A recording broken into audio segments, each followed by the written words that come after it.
Selamat pagi dan salam sejahtera untuk kita semua. Saya Sally Clara, selaku pembicara kedua dari STKIP Pamane Kalimantan.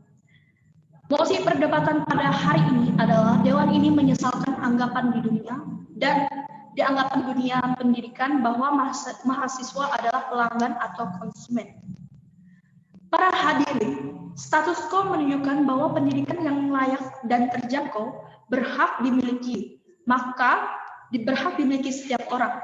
Berdasarkan Undang-Undang NRI tahun 1945, Pasal 31 ayat 1 dan 2, dan juga dalam Undang-Undang Nomor 39 tahun 1999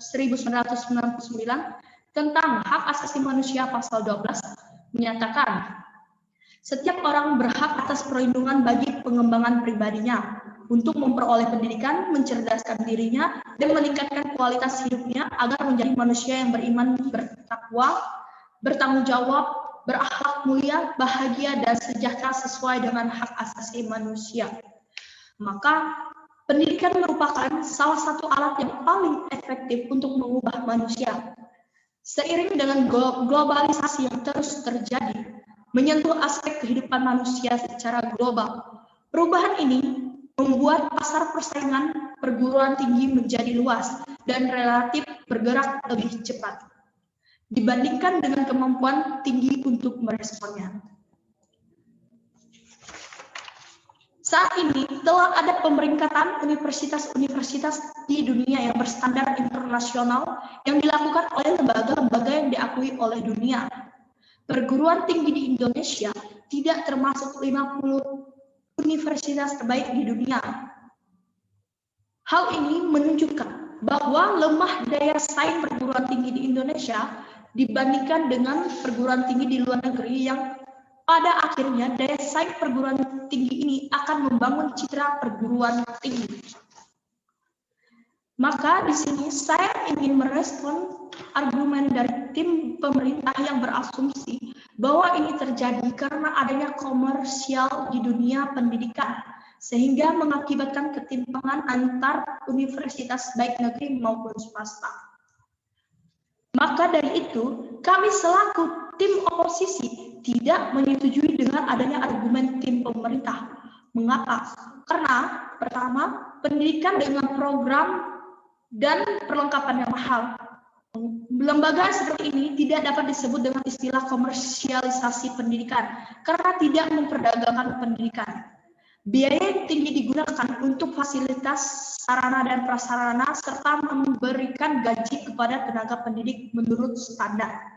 Sisanya, anggaran yang diperoleh dipergunakan kembali untuk menanam infrastruktur pendidikan. Kemudian yang kedua, pendidikan ini tidak hanya mementingkan uang, namun mereka mementingkan bahwa pentingnya pendidikan, terutama pendidikan di daerah-daerah.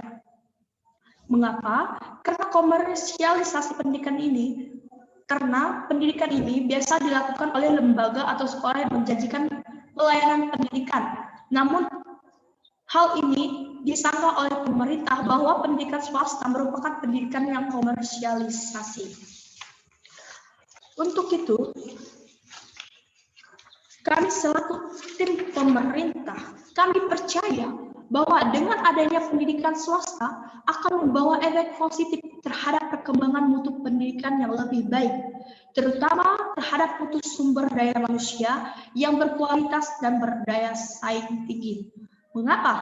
Karena perguruan tinggi swasta tidak pernah membebankan negara dalam soal pembiayaan ini, melainkan mereka mencari keuntungan dan donatur-donatur lain dalam melaksanakan institusi ini. Nah, di sini permasalahannya bukan tentang pendidikan swasta atau pendidikan negeri, melainkan kesetaraan pendidikan yang harus didapatkan oleh setiap orang. Jika tim pemerintah tidak menyetujui dengan adanya kehadiran universitas atau perguruan tinggi swasta, maka kami akan menerima jika tim pemerintah menyetarakan pendidikan di setiap wilayah, khususnya di wilayah-wilayah tertinggal di daerah 3T. Mengapa? Karena sesuai survei yang karena dari survei yang kami dapatkan, di setiap kabupaten ada beberapa perguruan tinggi swasta. Salah satunya di STKIP Pamane Talino, Kabupaten Landak. Nah, di sini kami selaku perguruan tinggi swasta bukan hanya melihat atau ingin mendapatkan keuntungan yang lebih besar dari peserta didik, melainkan kami ingin membantu setiap setiap peserta didik dari daerah-daerah. Oleh sebab itu, ada pun alasan yang dapat saya berikan untuk memperkuatkan argumen ini. Yang pertama, banyak mahasiswa yang kuliah di kampus swasta bukan karena mereka tahu kualitas kampus tersebut, bukan karena semata mereka kuliah di kampus tersebut hanya sebagai pilihan terakhir dari pilihan awal mereka, melainkan mereka memilih kampus ini untuk mengatakan bahwa mereka berhak memperoleh pendidikan yang lebih layak, fasilitas yang mendukung, serta daya saing yang berkualitas tinggi. Nah, banyak kampus-kampus swasta yang mencetak lulusan-lulusan terbaik yang sudah bekerja, baik di bidang pemerintah maupun institusi lainnya. Paradigma seperti ini seharusnya kita hilangkan, di mana kampus swasta sering dijadikan pilihan terakhir hanya karena tidak diterima kampus negeri, melainkan itu merupakan pilihan mereka sendiri untuk mengenyam pendidikan yang lebih layak dan lebih bermutu. Untuk itu, kampus negeri belum tentu peduli dengan masyarakat di daerah tertinggal. Membicarakan dengan kualitas ini atau mutu pendidikan, manajemen pendidikan harus berlandaskan pada kepuasan pelanggan sebagai sasaran utama.